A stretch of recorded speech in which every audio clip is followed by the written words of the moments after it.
Assalamualaikum warahmatullahi wabarakatuh. Salam sejahtera untuk kita semua. Semoga kita semua dalam lindungan Allah Subhanahu wa taala dan dalam keadaan sehat walafiat. Ketemu lagi bersama saya. Pada kesempatan kali ini saya akan membahas mata kuliah Hukum dan Hak Asasi Manusia. Mengenai tema yang saya angkat yaitu tentang lahirnya Konstitusi Republik Indonesia Serikat atau RIS pada tahun 1949. Nah, selanjutnya saya akan memperkenalkan diri saya. Saya Denny Saputra Akbar, NIM A1A3190556. Saya mahasiswa Pendidikan Pancasila dan Kewarganegaraan Universitas Jambi.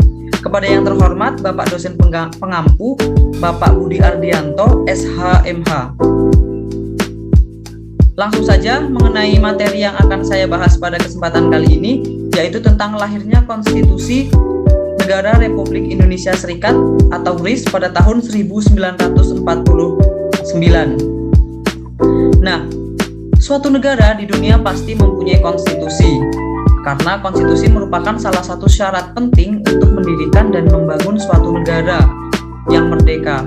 Oleh karena begitu pentingnya konstitusi itu dalam suatu negara, konstitusi merupakan suatu kerangka kehidupan politik yang sesungguhnya telah dibangun pertama kali pada peradaban dunia dimulai. Karena hampir semua negara menghendaki kehidupan bernegara yang konstitusional. Adapun ciri-ciri pemerintah yang konstitusional diantaranya yang pertama yaitu memperluas partisipasi politik. Untuk yang kedua, memberi kekuasaan legislatif pada rakyat.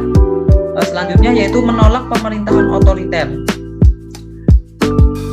Selanjutnya yaitu dalam mendirikan sebuah negara sedikitnya diperlukan unsur-unsur sebagai berikut. Untuk yang pertama yaitu adanya wilayah tertentu. Jadi dalam mendirikan suatu negara tentu adanya wilayah. Wilayah merupakan suatu tempat yang kita huni. Nah, untuk selanjutnya yaitu ada rakyat. Rakyat di mana di situ manusia yang menghuni suatu wilayah. Jadi ketika ada sebuah negara tapi tidak ada rakyat, itu kan sangat tidak mungkin. Jadi antara rakyat dan wilayah itu merupakan syarat wajib. Dan ada satu lagi yaitu tentang pemerintah yang diakui. Jadi ketika negara dibuat yaitu adanya sebuah pengakuan dari negara lain. Nah, kemudian Indonesia adalah negara hukum. Sedangkan ciri-ciri negara hukum ada beberapa. Untuk yang pertama yaitu ada asas pengakuan dan perlindungan hak-hak asasi manusia. Untuk yang kedua, asas legalitas. Yang ketiga ada asas pembagian kekuasaan. Yang keempat ada asas peradilan yang bebas dan tidak memihak. Yang selanjutnya ada asas kedaulatan rakyat, ada asas demokrasi, dan yang terakhir ada asas konstitusional. Nah, di sini C.F. Strong yang ditulis oleh Jasim menuliskan terdapat 3 unsur yang termuat dalam konstitusi. Unsur yang pertama yaitu prinsip-prinsip mengenai kekuasaan pemerintahan. Untuk prinsip yang kedua ada prinsip-prinsip mengenai hak-hak mengenai warga negara. Dan yang terakhir prinsip ketiga yaitu tentang prinsip-prinsip mengenai hubungan antar warga negara dengan pemerintah. Nah, kemudian untuk selanjutnya dalam konfigurasi politik tertentu akan mempengaruhi perkembangan ketatanegaraan suatu bangsa. Begitu juga Indonesia yang telah berkembang politik pada beberapa periode tertentu akan mempengaruhi perkembangan ketatanegaraan Indonesia. Perkembangan ketatanegaraan tersebut juga sejalan dengan perkembangan dan perubahan konstitusi di Indonesia seperti diuraikan dalam pembahasan berikut.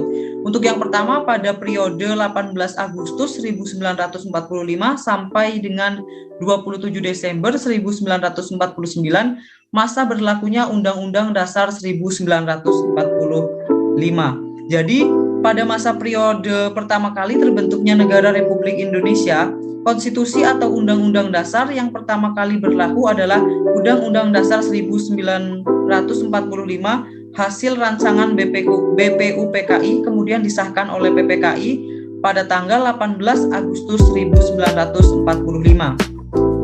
Nah, untuk yang kedua yaitu periode 27 Desember 1949 sampai dengan 17 Agustus 1950 masa berlakunya Undang-Undang Dasar Republik Indonesia Serikat atau RIS.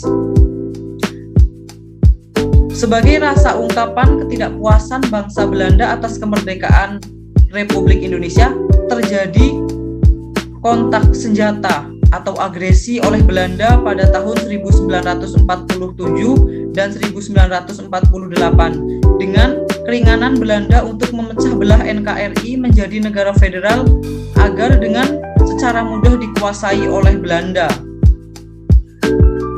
Nah, untuk yang selanjutnya yaitu pada periode 17 Agustus 1950 sampai dengan 5 Juli 1959 masa berlaku Undang-Undang Dasar Sementara tahun 1950 atau UUDS 1950. Nah, periode selanjutnya yaitu pada 5 Juli 1959 sampai dengan 19 Oktober 1999 masa berlaku Undang-Undang Dasar 1945.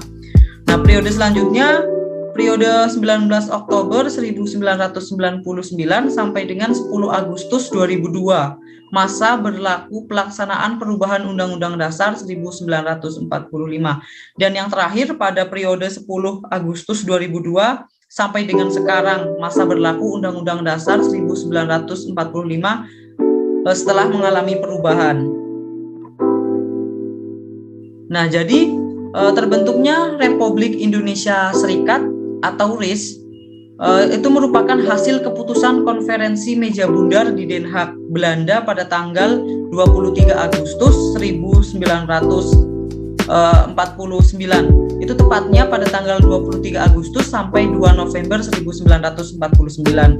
Nah, jadi Republik Indonesia Serikat atau RIS terbentuk sebagai salah satu cara Belanda untuk kembali menguasai Indonesia. Jadi di sini Belanda membentuk suatu RIS atau Republik Indonesia Serikat dengan tujuan agar Belanda bisa menguasai Indonesia lagi. Namun pembentukan negara bagian ini tidak mendapat dukungan dari rakyat Indonesia. Nah, mengenai tujuan pembentukan RIS dengan negara-negara boneka yaitu untuk mempersiapkan Indonesia menjadi negara federal. Pemunculan negara federal atau negara bagian dengan kekuasaan teratas dipegang oleh kerajaan Belanda adalah sebagai upaya kolonial Belanda agar tetap dapat mempunyai pengaruh di Nusantara. Nah, jadi sekian materi pada kesempatan kali ini. Mohon maaf apabila ada kesalahan. Karena sekarang situasi masih dalam keadaan pandemi, tetap mematuhi protokol kesehatan agar kita semua selalu dalam kesehatan dan dalam lindungan Allah. Sekian yang bisa saya sampaikan. Saya akhiri. Wassalamualaikum warahmatullahi wabarakatuh.